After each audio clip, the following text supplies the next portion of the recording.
Tonight, Alberta's new direction. Hope is on the way. A government that will be obsessed with job creation. Jason Kenney sets his sights on Ottawa, what it might mean for the rest of Canada. I'm sure they're probably thinking maybe I'll drop dead and they won't have to worry anymore.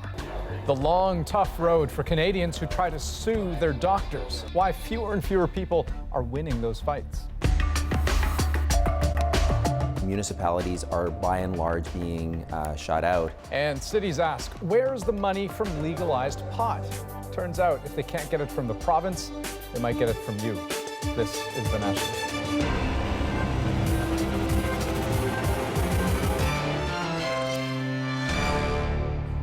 He fought hard to win Alberta. Now Premier-designate Jason Kenney is preparing to do battle across Canada, especially in Ottawa, as he pushes forward with his plans to try to fix his province's economy. That was his promise to voters, and last night he got an overwhelming mandate. Edmonton stayed NDP orange, but Calgary went mostly to the United Conservative Party. And take a look at the provincial picture, awash in blue. 63 seats for the UCP, 24 for the NDP. Today, Kenney announced his new cabinet will be sworn in April 30th, but he's starting talks with other governments already. And as Carolyn Dunn shows us, it won't all be smooth sailing. The buoyant mood at this meeting of oil executives can be put down to Jason Kenney's win. We now have a leader that is going to fight for our energy resources for all Canadians. Kenney says he'll scrap Alberta's carbon tax. It's not clear how that will affect the proposed Trans Mountain pipeline expansion. When the federal government bought the project for $4.5 billion, it was contingent on the carbon tax. It's really important that across the country that we have an ambitious climate plan. We're implementing this plan in an affordable way. And we look forward to continuing to do that with all provinces because we are all in this together. Not quite. Kenney is already clashing with Quebec's premier, too. We don't think it's reasonable for other provinces like Quebec to take our equalization money while opposing pipeline projects that can help us to pay the bills within the Federation. Even the idea of revisiting a west to east pipeline got a thanks, but no thanks from Quebec today. Regarding other oil pipeline, I want to remember that there's no social acceptability for it. But when it comes to the federal carbon tax, Kenney is in a gang of like-minded provincial leaders taking Ottawa to court to stop it. We're building an anti-carbon tax alliance like this country has never seen. Fighting Ottawa played well for Kenney on the campaign trail, but it remains to be seen whether picking fights will achieve results. At some point, one has to ask where the rhetoric, or how the rhetoric, whether the rhetoric actually leads to the ultimate outcomes of getting a pipeline built. And with such a decisive victory comes high expectations for Kenney to achieve what he promised: pipelines, jobs, a revitalized economy. Carolyn Dunn, CBC News, Calgary. Jason Kenney says one of his first moves after he swears in his cabinet will be to enact the so-called turn off the taps legislation. That could limit oil and gas shipments to BC if it were to block the Trans Mountain pipeline expansion. Briar Stewart went to Kamloops today, which could be especially hard hit. They've been sitting for months, pieces of pipe destined to be part of the new Trans Mountain pipeline, stacked up until construction begins. The Kamloops City Council wants the pipeline built. It's just so depressing to see this politics fueled by anger. But that doesn't mean officials support the tactics Jason Kenney is willing to use in order to accomplish that. It scares me a little bit when you hear Jason Kenney say, I'm going to turn off the taps, I'm going to sue the government, I'm going to fight with Trudeau. That's not government to me. The turn off the taps pledge was a staple for Kenney on the campaign trail. There will be real consequences, right? What do I mean? Bill 12 was passed by Alberta's NDP government and targeted BC, but it was never proclaimed into law. It would allow the province to restrict the amount of oil and refined fuels that can be shipped out, and BC's government has acknowledged if used, it could do irreparable harm. particularly stinging to a community like Kamloops, an interior city with no port access and dependent on the oil and gas being brought in from Alberta by rail and by pipeline. I mean, we've been living with this pipe here since 1953. Chief Michael Labourdet wants the new pipeline to go ahead and even wants First Nations to own part of it.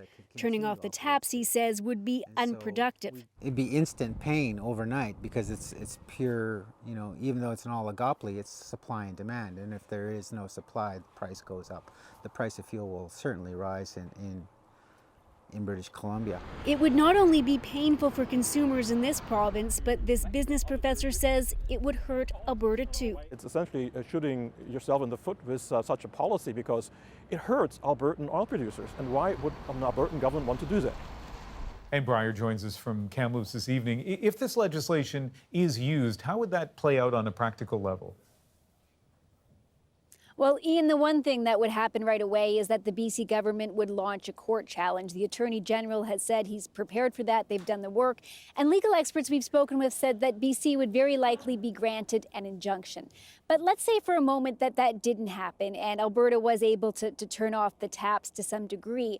A business professor that we spoke with said there is another route that at least some of this oil could make its way into BC, and that's because part of the Trans Mountain pipeline branches off into Washington state, so it's conceivable that some of the oil that's shipped down there could then be put on a ship and brought back into Vancouver through the port, but obviously a much more cumbersome route. All right, Breyer, thank you. Welcome. BC's Premier has spoken to Kenney since the win and says the tone was cordial, but they've agreed to talk about challenges in the days ahead. And Andrew, let's move now from politics to patients. Yeah, specifically the struggle some Canadians face when seeking compensation for medical mistakes. And the bottom line, it seems to be getting harder to do. Now, hundreds of medical malpractice lawsuits are launched every year in this country, 800 last year alone. But a CBC News investigation has examined data that goes back decades, and we found the rate of patients winning in court is shrinking. Habiba Noshin explains how money may play into it. Jim Wiseman is still dealing with the fallout from his surgery 2.5 years ago. He was in the hospital to have his bladder removed to treat his cancer. Only days after the surgery, he was having unusual pains. A doctor ordered x-rays that revealed the problem. He came back and showed me the camera, a picture of a sponge that was left inside of me. That meant another operation to remove the sponge. He spent nearly a month in the hospital. I was in real bad shape. I went through hell in that hospital. I mean, total hell. I've never been the same since. He says he's still in constant pain and discomfort and can't even wear his regular clothes. I live in truck pants. I can't even walk around the block anymore. Wiseman is suing his doctor for the mistake, but he's discovered how time-consuming and difficult that can be. CBC News obtained data going back decades that show how often Canadian doctors are sued and how often patients win. We analyzed annual reports from the Canadian Medical Protective Association, the group that provides legal defense for doctors. Over the past 40 years, the number of doctors has increased, but the rate of patient suing has dropped. And for the cases that do make their way to court, the number of patients winning has shrunk. Fewer and fewer people are opting to sue doctors. Medical malpractice lawyer Paul Hart, who represents patients, says most people just don't have the resources to match the CMPA. Most lawyers, medical malpractice lawyers, would not really look at a case that's worth less than $250,000. If the care was reasonable, then the case will be defended. So that the CMPA has far deeper pockets. They recently reported assets worth $4.5 billion. It says it only fights suits where it believes it has a strong case for the doctor. So the Canadian Medical Protective Association is not going to advance an unethical defense. We will only defend the defensible. These are all the pages from the hospital from... Jim Wiseman's suit has dragged on for 2.5 years. He says he worries the CMPA is using its resources to wait him out. Do you think this will resolve in your lifetime? I'm hoping it will. I'm sure they're probably thinking maybe I'll drop dead and they won't have to worry anymore. So Habiba, I mean, clearly he's upset with the situation, but what about the organization that defends doctors? I mean, do they have anything particular to say about his case? So Dr. Bell, who speaks for the CMPA, said he couldn't talk about the specifics of the case, but he did say that a sponge being left in a patient is what he calls a never event. In other words, something that really should never happen, and compensation would be appropriate in such a case. And tell me more about the organization itself. I mean, you mentioned assets in the billions of dollars. I mean, where are they getting their money from? So doctors pay the CMPA an annual fee and then are reimbursed by the provinces and territories. We wanted to find out just how much. What the numbers show is that in a recent 4-year period, provinces and territories paid out $1.8 billion to doctors for this fee.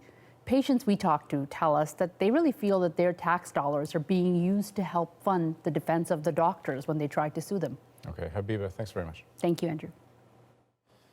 In France, the fate of the Notre-Dame Cathedral continues to dominate conversations. The president held meetings about reconstruction today, while the prime minister announced there'd be an international call for architects to redesign the new spire. But don't expect progress to be quick. Investigators still don't really know the extent of the damage from Monday's fire. They haven't even really been able to explore inside to get a good look from the ground level. And you can see why from up here. With the wooden roof burnt out and the remaining structure weakened, there are concerns that the walls may no longer be enough to support the rest of the frame. Even the scaffolding for the restoration that was already underway, it has to be carefully removed piece by piece. Now, across France today, churches marked this painful moment in time, and at times, the entire country seemed to stand still. The CBC's Thomas Daigle has more from Paris. Like mourning an old friend, France resonated with the sound of church bells. Exactly 2 days after the country's most famous Catholic cathedral was silenced. Firefighters are still dousing Notre-Dame's smoldering roof, a sign of the ferocity of this fire. They had to get into the building, they had to check that the building was safe. They went in there and they did not have 100% certainty that they would be able to get down and get out. With Notre-Dame closed for years, the crowd for Holy Week Mass at this nearby cathedral overflowed. Catholics grieving their loss together. If there's any tangible marker of the level of emotion, it may be the staggering amount of money that's already been raised to rebuild this place. The phone's been ringing off the hook at this charity, taking in hundreds of millions of dollars in donations for Notre-Dame, mostly online. But yes, others arrive as a check in the mail. After one day, we have more than 100,000 donors. People are really in anger. They are very sad, and they want to do something positive. It's too early to sketch out the cost or the look of the cathedral when it's done, and some feel fixing it will mean rewriting history. Understand that this fire just happened and not just mask it. So don't rebuild. No. It seems everyone here has an opinion about Notre-Dame's future and a personal connection to its past. Just ask these women who've sung in the choir. It's a part of the French soul, to be honest. So I think it must be a priority for our country and for everyone. Crews will be watching over Notre-Dame for some time yet, the same way this giant watched over the city for so long. Thomas Daigle, CBC News, Paris. You got a sense there of the extent to which people are donating towards the reconstruction. And from individuals and corporations, the total so far has already reached nearly 900 million euros. That's more than 1.3 billion Canadian dollars. To Washington now, where the Mueller report is generating new controversy just hours before its release tomorrow. Democrat Jerry Nadler says he's been told Congress won't get the report until midday tomorrow. That's hours after a news conference by Attorney General William Barr that gives him a chance to set the narrative. As Lindsay Duncombe shows us, it's another sign that tensions could reach a new high point. Outside the U.S. Justice Department, the waiting continues and speculation grows. Attorney General William Barr is set to release it all tomorrow. There may be a lot to see. Cable news provides the soundtrack of anticipation. Political paparazzi staking out Attorney General William Barr and special counsel Robert Mueller. Washington wonders, will tomorrow's report change the course of Trump's presidency? On both sides, I think people are hoping for big surprises. People are hoping for a smoking gun or for something that really exonerates the president. And I just don't think that's the nature of this kind of investigation. We already know the special counsel did not find a criminal conspiracy between the Trump campaign and Russia, but behavior short of criminal could still be damaging to the president. The White House is defensive. I'm sure people will cherry pick and try to find something in there. If you can't indict, maybe you'll just try to embarrass and harass. In the 3 weeks since the Attorney General released a 4-page letter outlining the report's principal conclusions, Donald Trump has claimed vindication. The collusion delusion is over. This was an illegal witch hunt. It said no obstruction, no collusion. It could not have been better. But many Democrats see the Barr letter as evidence of a cover-up or spin campaign, and they worry key material may be left out of tomorrow's release. Redactions will be color-coded and cover 4 areas: grand jury material, information about people who aren't charged, information about ongoing investigations, and anything that could jeopardize intelligence gathering. I respect protecting sources and methods. I don't support hiding the truth from the American people. One thing that may be solved tomorrow, the mystery surrounding obstruction of justice. Why did the special counsel not make a call, opening the door for the Attorney General to decide not to pursue charges? The Democrats have a plan to subpoena the full report, a legal process that could take a long time to play out. A recent poll suggests most Americans want Congress to move on from the Mueller report and concentrate on other things. But what we learn tomorrow could still change that. Lindsay Duncombe, CBC News, Washington.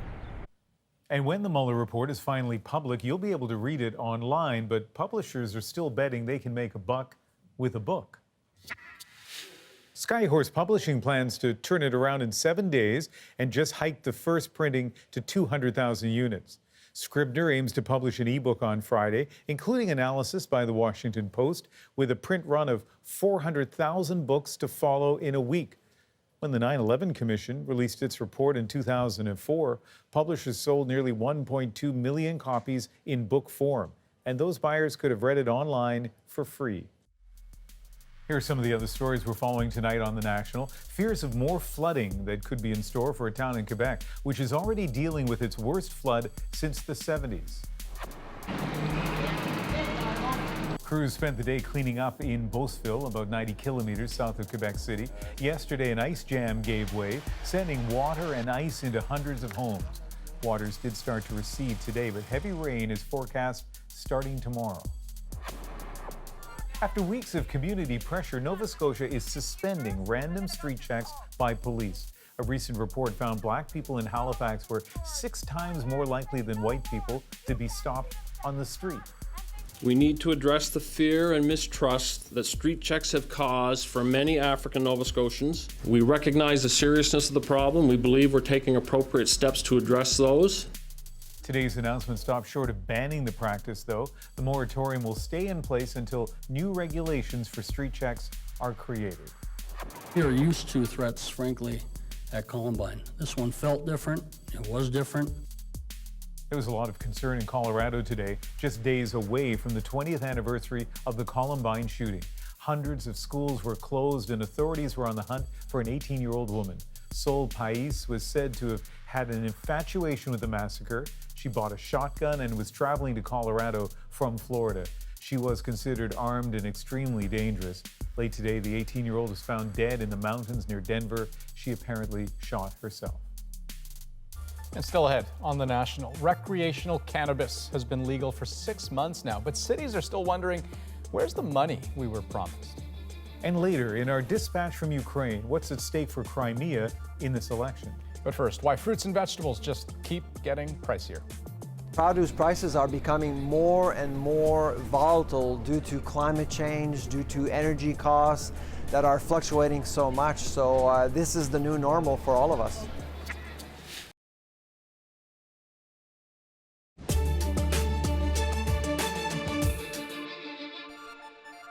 I remember going into a store, paying $50 and having at least a couple of bags. Now for $50, you're lucky if you walk out with a bag and a half. The cost of living went up last month compared to a year earlier, almost 2%. Higher rents and borrowing costs for mortgages figure into that. But you may also have noticed a jump in fresh food prices. Fruit was up more than 8%, vegetables almost twice that. Now, short of starting your own vegetable patch, there's not a whole lot that most people can do to slash those costs. And as Jacqueline Hansen tells us, those volatile prices may be here to stay. At this grocery store, Carmelo Papia is in charge of the produce section. He sees when trends like the latest celery juice craze increase demand and drive up costs. It's the highest I've ever paid. We're talking well over $100 a case. What we're selling them for, we're not pretty much making any money. According to StatsCan, the cost of almost all vegetables and fruit are way up, and some shoppers are feeling it. I buy less. I buy what I need. The price of lettuce jumped more than any other vegetable. It's up 19% over the past year. But that's largely because of the E. coli outbreak that hit Romaine and caused the price of all lettuce to spike. That recall effect could be short-lived, but other factors could push overall prices even higher. Produce prices are becoming more and more volatile due to climate change, due to energy costs that are fluctuating so much. So this is the new normal for all of us. Plus, Canada imports billions of dollars worth of fruit and vegetables. When the Canadian dollar weakens, which it has over the past year, buying abroad is more expensive. It's harvest day at this urban vertical farm in Toronto. Microgreens like mustard, sprouts, basil, and cilantro, all produced indoors, and business is growing. So we're taking over the unit beside us, and we'll have about 2.5 times the production that we have in this unit. The owner hopes farms like this could one day help control food prices. Food and transportation costs are low because customers are local, and the crops are protected from extreme weather. We're kind of immune to a lot of those factors. But the technology is still new, and production is expensive. Our goal is to get the cost down enough so that we can sell it at more of a mass market level. For now, shoppers are left to come up with their own strategies to cope with growing bills. Jacqueline Hansen, CBC News, Toronto.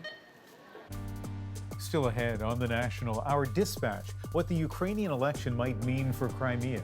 And later, she was just named one of Time magazine's most influential people. And today, she brought her climate change message and warning to the Vatican. Thank you for standing up for the climate and speaking the truth. And really, it means a lot.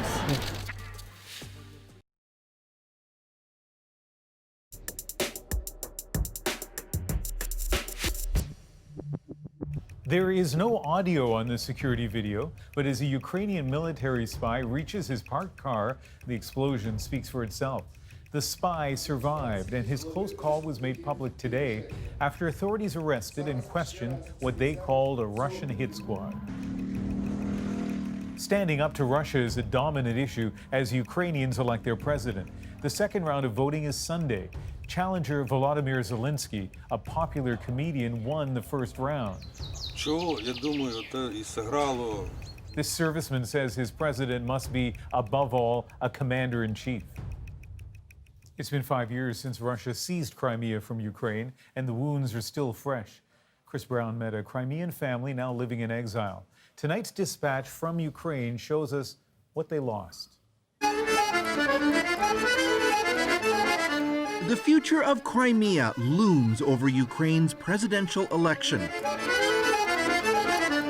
And here is where many Crimeans come to talk about it.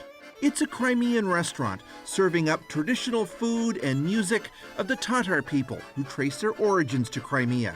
But we're not in Crimea.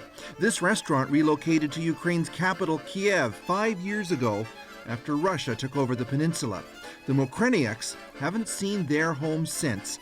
It's just too dangerous to go back. We want to come to Crimea, but we can't. Sergei is an ethnic Russian born in Crimea. His wife Almaz is an ethnic Tatar who claims resisting Russian occupation is in her DNA. Это генетическая память. Это из последних ярких, страшных событий моего народа и депортировали моих бабушек и дедушек. Россия в свое время.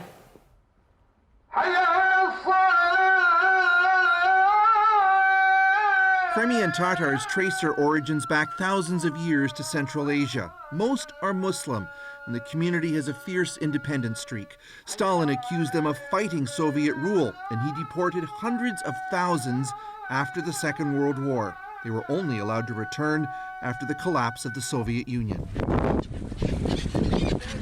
This is family video of some of the Mokreniak's favorite places. But however powerful the connection is to their home, after Russia's takeover in 2014, many Crimean Tatars felt they had no choice but to leave again. Crimea is a place where I was born. I don't have option to see my Black Sea. I don't have it today. Sergei Mokreniak believes getting Crimea back should be the most important issue for Ukrainians as they prepare to elect a new leader. Now in exile, there's no doubt how Russian authorities view him. This is his wanted poster. Your neighbor Sergei is a traitor of Crimea, it says. And there were hundreds of these put up around his hometown. In the spring of 2014, he helped organize anti-Russian protests. Once it became clear that Russia's military had seized strategic positions around Crimea. In response, he was followed, had his car tires slashed, and the family received death threats. Я понимаю, что русские продолжат преследование всех. Ну, я был тот, кто организовывал акции, но однозначно. Я вынужден был ехать. Human rights groups claim Crimean Tatars suffer from systematic repression under the Russian occupation. Elmaz says she feels disgust about the country she was born in. I was born in Russia. In Tomsk. Сибирь. Но я когда смотрю в мой паспорт, права, вот это слово, оно меня до конца жизни будет меня уже корёжить. In Crimea, there's now a hard border between Ukraine and the Russian-controlled peninsula. Families that used to easily visit with each other have to go through checkpoints. Most Western nations have imposed strict economic sanctions on Crimea, and companies are banned from doing business there. So, in the main cities, there are knockoffs of McDonald's, such as Peace Burger and Star Ducks, instead of the real thing. Sergei Mokreniak helps Ukraine's government draw up that sanctions list and enforce it. Russia tries to destroy Ukrainian like a country and Ukrainian people. We need to work hard every day if we want to live to Crimea, to come to Crimea again. Crimea's coastline is unquestionably one of the most beautiful along the Black Sea, and Russia has made major investments here since it took over. There's a new multi-billion-dollar bridge and billions more in other tourism investments, all to help demonstrate to Crimeans they're better off with Russia than they were with Ukraine. And while as many as 30,000 Crimeans left, most people stayed. Вижу я тенденцию только положительную, только на улучшение. Local entrepreneur Sergei Grichenko is among those here who is predicting a better future ahead with Russia. He felt confident enough in Crimea to invest his life savings in a small oyster farm. Если нас Европа, либо кто-то другой не признает, да бога ради, места будет больше нам в этом рае. Поэтому я с удовольствием и с радостью сообщаю, что мы здесь живем и наслаждаемся жизнью, и работой, и перспективой, которая у нас есть. 5 years on, while there is resistance still to the Kremlin's takeover, many, perhaps even most Crimeans, have also clearly accepted the new reality. Донбас і чуєте, Крим повернуться в Україну. Ukraine's President Petro Poroshenko, now in a runoff and fighting for his political life, has tried to keep the hope alive that Ukraine's lost territory will be returned. But neither he nor his opponent, comedian turned politician Volodymyr Zelensky, have offered specifics for doing so. And polls suggest most Ukrainians believe as long as Vladimir Putin is in charge in Russia, nothing will change anyway. Sergei Mokreniuk believes one day the Putin government will collapse, and just as suddenly as Russian rule in Crimea began, it will end the same way. И в один день русские просто встанут и выйдут. И они проснутся, граждане Украины, а русских флагов уже нет. И где-то будет слышен урчание наших моторов. Вот как раз мы тогда и будем заезжать. But until that day comes, if it ever does, Kiev is his new home, and the happy times in Crimea, captured on his family's home videos, are just memories. Chris Brown, CBC News, in Kiev. And still ahead on the National, 6 months after legalized pot, a look at just how prepared workplaces were for the big change. Do you know what the workplace policy is on pot? Not at the moment, no. Can I ask if you know what your workplace policy is on the use of pot, if you can smoke? No idea. Your inbox needs more Canada. Get a weekly collection of fascinating stories, fun facts, and intriguing trivia with the CBC newsletter. Subscribe now and get the best of Canada.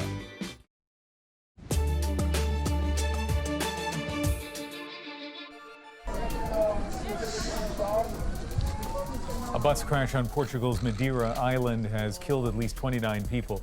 The bus, carrying mostly German tourists, veered off the road and rolled down a steep hillside, hitting at least one home. Another 22 people were injured. The Portuguese Prime Minister has sent a message of condolence to German Chancellor Angela Merkel. North Korean leader Kim Jong-un watched on as a new tactical guided weapon was tested this week. Pictures were released today of the leader attending a flight drill by the country's Air Force. This is the first public weapons test since the second U.S.-North Korea summit in February. And the rental company Car2Go has suspended services in Chicago after about 100 of its vehicles, including 50 Mercedes, went missing. The service uses a smartphone app for users to unlock and rent cars for short periods of time. The company issued a statement saying it was working with law enforcement on a fraud issue. Chicago police say numerous vehicles have been recovered and more than a dozen people are being questioned tonight. 6 months ago, on October 17th, 2018, recreational cannabis was legalized in Canada. Seems like a long time ago, but some of the very issues raised from the outset still haven't been fully settled. Cost is a big one. Think of the training expenses, equipment, awareness. The plan was for the provinces to get a big chunk of the tax revenue from cannabis sales, which they'd then pass along to municipalities, so cities wouldn't have to eat all of those costs themselves. But as Hannah Thibodeau discovered, half a year later, mayors across the country say they are still waiting. So guess who might ultimately end up on the hook?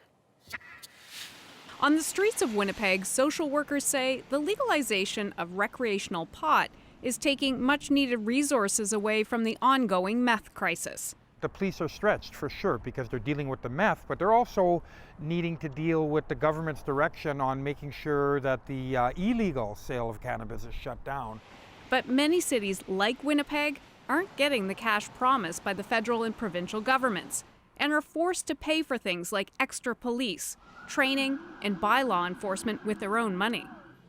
In pot shops like these, an excise tax is collected on sales.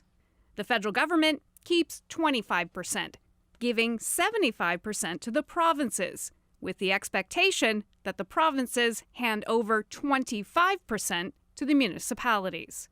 Winnipeg estimates pot legalization will cost the city $3.5 million for 2018-2019. But the Manitoba government has refused to help, saying it isn't clear there will be any net revenue for the province. I mean, there are lessons to be learned from tobacco and from alcohol. We've seen mostly provincial governments really cash in for decades on those two substances. And we see, history is going to repeat itself once again.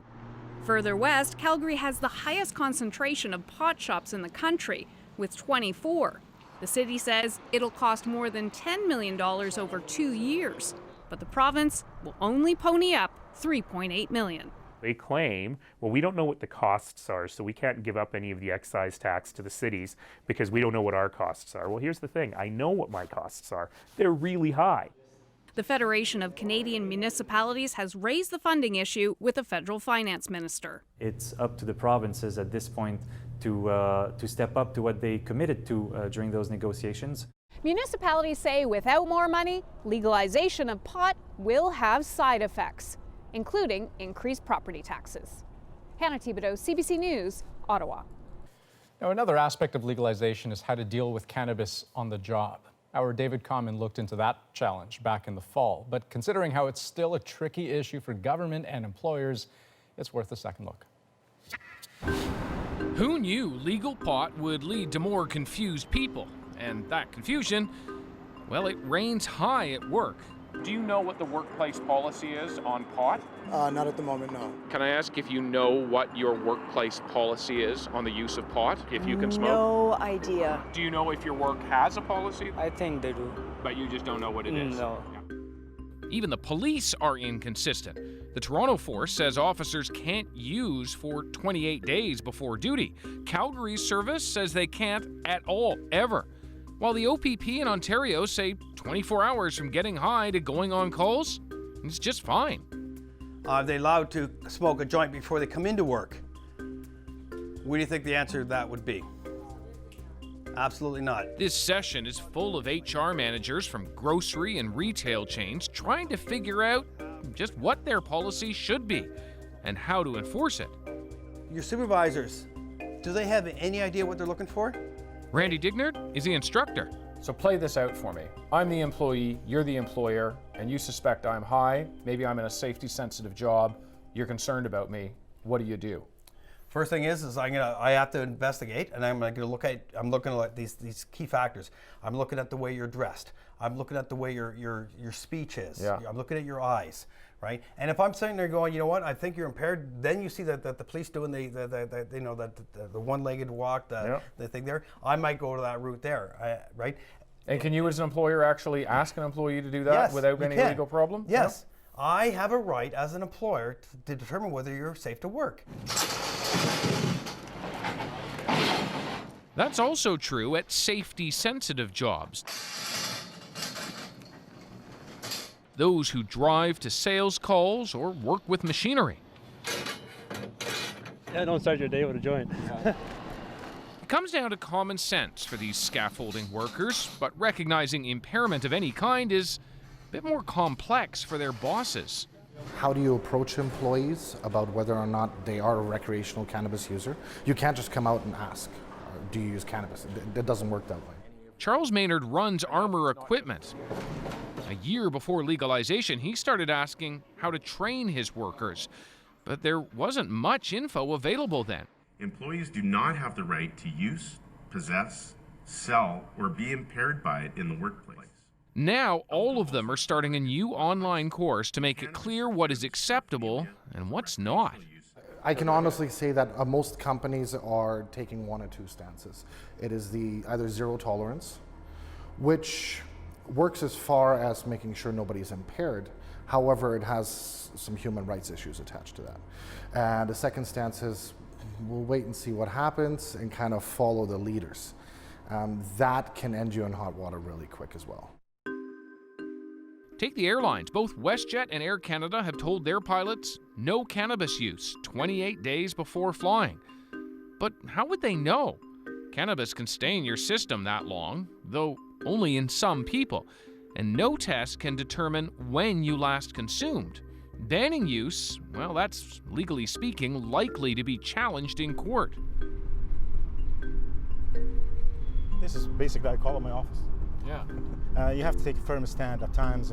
Cab driver Sam El-Khatib has another kind of worry. The effect that those who want to smoke or have just smoked may have on him. It's legal for them, but it's not legal for me. I have to be alert and ready to drive. And whatever they do, if they smoke themselves, it affects me. It's secondhand smoke, so I'm inhaling it. It will affect me, it will impair me actually. So that's called hot boxing. And Sam plans to tell his customers just no smoking of any kind. The whole definition of fit for duty means that you need to be physically, mentally, and emotionally in the right frame of mind to be able to perform your job. Jeff Bradshaw is training Sam and his fellow cab drivers. He runs Fit for Duty, an online program for employers and employees. He confirms what we found, that many companies still aren't prepared even though legalization has arrived. I think a lot of companies are going to make mistakes because they're going to have managers, supervisors who are maybe reacting to a situation with not having the proper education or training, which could cause lawsuits, which could cause potential incidences if it's not dealt with properly. So that is the challenge now. New territory for employers, and for many of them, it's still an unknown. David Coleman, CBC News, Calgary. Now, since David's story first aired, hundreds of Canadian companies have updated their policies on cannabis use, including safety-related training for workers. Up next on The National, a close encounter with an animal you don't want to see at your window. I looked out the window and I said, my gosh, I said, there's another bear out there. What happened next in our moment? But first. In case you missed it, one of the world's youngest climate activists took her message straight to the Vatican today. Thank you for standing up for climate and speaking the truth. That's Greta Thunberg, a 16-year-old from Sweden, front row of the Pope's general audience in St. Peter's Square. She's spending Easter break urging world leaders to find solutions. A day earlier, Thunberg stood in front of the European Parliament and made an emotional plea to leaders to save the planet before it's too late. Deforestation of our great forests, toxic air pollution, loss of insects and wildlife, the acidification of our oceans. These are all disastrous trends being accelerated by a way of life that we, here in our financially fortunate part of the world, see as our right to simply carry on. Thunberg rose to fame last summer when she began skipping school on Fridays to protest outside Stockholm's parliament buildings. Soon, students around the world were joining in, and it's clear her work has been making an impact. Thunberg has just been named one of Time magazine's 100 most influential people of 2019.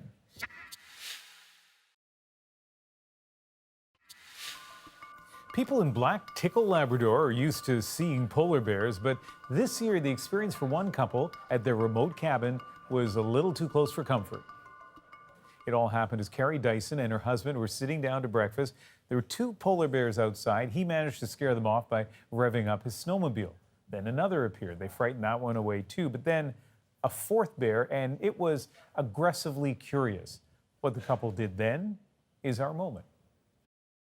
I looked out the window and I said, my gosh, I said, there's another bear out there. And he just come along and we called over to the next house and we told him that it was another bear. This was number 4. And before we had a chance to do anything, he was right down almost on our doorstep. And like when we got to the door to look, he was staring us in the face, like through the glass in the door. He was too big to wrestle. My husband, like, he grabbed a gun and he stuck it out through. He lit the first shot off in the air and the bear didn't even budge. He didn't flinch. He didn't do anything. He was just staring at us. At this point, the bear was growling. He was snarly. He was hissing at us. He was just angry. I don't know how to put it. It was ugly. I was in the shack and I was looking around, just wondering, like, I mean, if he do come in, what am I going to do? Where am I going to run? He was hunting, and I think we was his food. I said aggressively curious. It sounds to me like he was a little bit more ornery than that, Andrew. And here's the dilemma. They didn't want to shoot the bear, and the nearest RCMP detachment is 100 kilometers away. Yeah, and so who do you call, right? So apparently the way this story ends is they called their neighbor, who proceeded to drive over in their snowmobile and then scare the bear away, which raises the question, how amazing a neighbor is that? I feel like if my neighbor called me and said, hey, there's a polar bear on my property, I would just say, sounds like you've got a big problem. Well, especially given how angry that polar bear was. They look so beautiful in those still pictures, but clearly they are very intimidating. This is true. That's the National for this April 17th. Have a good night. Keep those bears away. Good night.